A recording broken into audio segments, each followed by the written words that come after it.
Pritong dalagang bukid para sa shadow. Prito muna natin.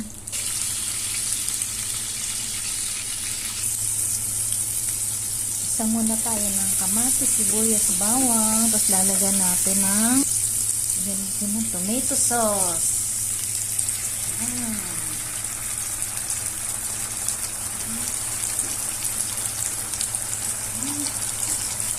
Tapos tubig.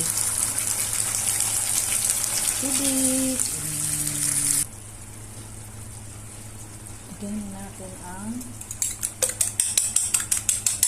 beaten egg.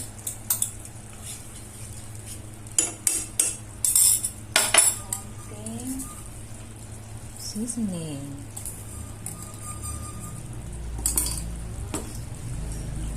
Pepper. Konting salt. Halo. Tapos lalagyan na natin ng isda. Luto na ang sarsyadong dalagang bukid.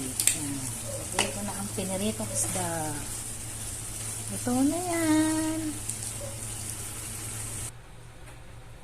Yan na po, sarsyadong dalagang bukid. Luto na.